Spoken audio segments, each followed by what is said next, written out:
بسم اللہ الرحمن الرحیم۔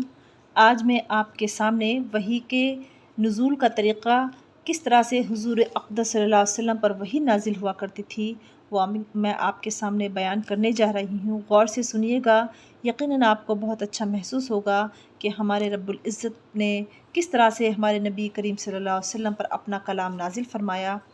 حضرت صلی اللہ علیہ وسلم پر مختلف طریقوں سے وحی نازل ہوتی تھی۔ صحیح بخاری کی ایک حدیث میں حضرت عائشہ رضی اللہ تعالیٰ عنہ فرماتی ہیں کہ ایک مرتبہ حضرت حارث بن حشام رضی اللہ تعالیٰ عنہ نے حضرت صلی اللہ علیہ وسلم سے پوچھا کہ یا رسول اللہ، آپ پر وحی کس طرح آتی ہے؟ تو حضرت صلی اللہ علیہ وسلم نے فرمایا کہ کبھی تو مجھے گھنٹی کی سی آواز سنائی دیتی ہے اور وحی کی یہ صورت میرے لیے سب سے زیادہ سخت ہوتی ہے۔ پھر جب یہ سلسلہ ختم ہوتا ہے تو جو کچھ اس آواز نے کہا ہوتا ہے مجھے خود بخود یاد ہو چکا ہوتا ہے، اور کبھی کبھی ایسا ہوتا ہے کہ فرشتہ میرے سامنے ایک مرد کی صورت میں آ جاتا ہے۔ یہ صحیح بخاری کی حدیث ہے۔ اس حدیث میں آپ نے وحی کی آواز کو گھنٹیوں کی آواز سے جو تشبیہ دی ہے، شیخ محی الدین ابن عربی نے اس کا مطلب یہ بیان کیا ہے کہ ایک تو وحی کی آواز گھنٹی کی طرح مسلسل ہوتی ہے اور بیچ میں ٹوٹتی نہیں، دوسرے جب گھنٹی مسلسل بجتی ہے تو سننے والوں کو اس کی آواز کی سمت متعین کرنا مشکل ہو جاتا ہے کہ آواز کس طرف سے آتی ہے، اور چونکہ یہ کلام الہی کی خصوصیت تھی کہ اللہ رب العزت کی آواز ہر سمت سے آتی تھی، تو لہٰذا نبی کریم صلی اللہ علیہ وسلم نے اس کیفیت کو گھنٹی کے کیفیت سے مشابہ مانا ہے۔ اور اس کیفیت پر جب آپ پر وحی نازل ہوتی تھی تو آپ پر بہت زیادہ بوجھ پڑ جاتا تھا۔ حضرت عائشہ رضی اللہ تعالیٰ عنہ اسی حدیث کے آخر میں فرماتی ہیں کہ میں نے سخت جاڑوں کے دن میں آپ پر وحی نازل ہوتے ہوئے دیکھی ہے۔ ایسی سردی میں بھی جب وحی کا سلسلہ ختم ہوتا تو آپ کی مبارک پیشانی پسینے سے شرابور ہو چکی ہوتی تھی۔ ایک اور روایت میں حضرت عائشہ رضی اللہ تعالیٰ عنہ بیان فرماتی ہیں کہ جب آپ پر وحی نازل ہوتی تو آپ کا سانس رکنے لگتا، چہرے انور متغیر ہو کر کھجور کی شاخ کی طرح زرد پڑ جاتا، سامنے کے دانت سردی سے کپکپانے لگتے اور آپ کو اتنا پسینہ آتا کہ اس کے قطرے موتیوں کی طرح ڈھلکنے لگتے تھے۔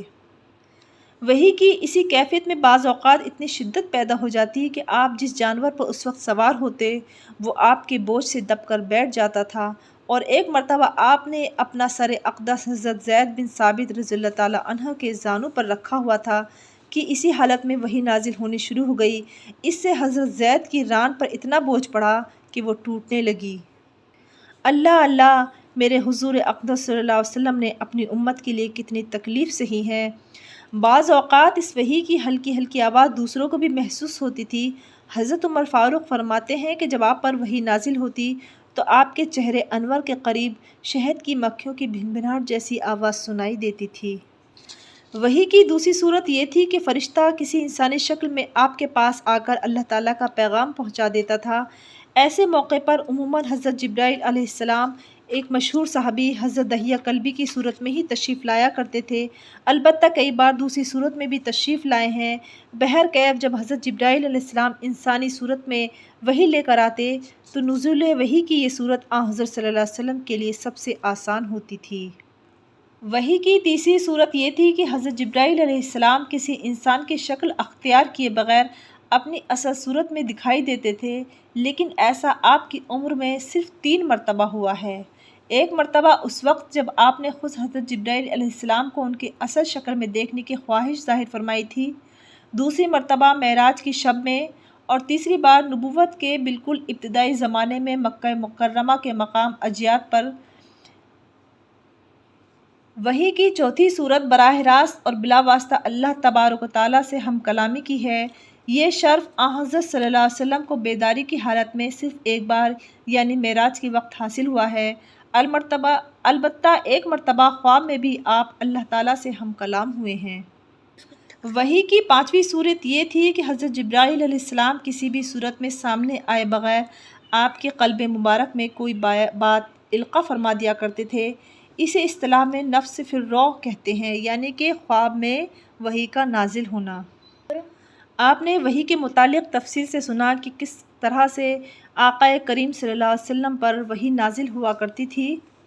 اس پر تقریباً اتفاق ہے کہ قرآن کریم کا نزول جو حضرت صلی اللہ علیہ وسلم کے قلب مبارک پر ہوا ہے، اس کا آغاز تو اس وقت سے ہو گیا تھا کہ جب آپ کی عمر صرف 40 سال تھی۔ اس نزول کی ابتدا بھی صحیح قول کے مطابق لیلۃ القدر میں ہوئی ہے، لیکن یہ رات رمضان کی کون سی تاریخ تھی اس بارے میں کوئی یقینی بات نہیں کہی جا سکتی۔ بعض روایات کے مطابق تو رمضان کی 17ویں، بعض سے 19ویں اور بعض سے 27ویں شب معلوم ہوتی ہے۔ اب آپ غور فرمائیں کہ قرآن کریم کی سب سے پہلی وحی کون سی ہے، تو سورہ علق کی پہلی آیت سے 5ویں آیت تک پہلی وحی ہے جو حضور اقدس صلی اللہ علیہ وسلم پر غار حرا میں نازل ہوئی۔ اقرأ بسم ربک الذی خلق، خلق الانسان من علق، اقرأ وربک الاکرم الذی علم بالقلم، علم الانسان ما لم یعلم۔ پڑھو اپنے اس پروردگار کے نام سے جس نے پیدا کیا، جس نے انسان کو منجمد خون سے پیدا کیا۔ پڑھو اور تمہارا رب سب سے زیادہ کریم ہے۔ اقرأ وربک الاکرم الذی علم بالقلم، پڑھو اپنے اس رب کے نام سے جس نے تمہیں قلم سے لکھنا سکھایا۔ علم الانسان ما لم یعلم، اور وہ تمام چیزیں سکھائیں کہ جو وہ نہیں جانتا تھا۔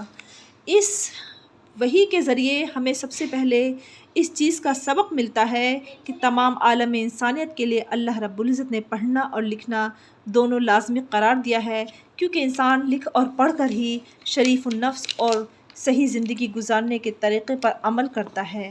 اللہ رب العزت ہم سب کو دین الہی کی فہم و فراست عطا فرمائے، اسے پڑھنے اور لکھنے کی توفیق عطا فرمائے۔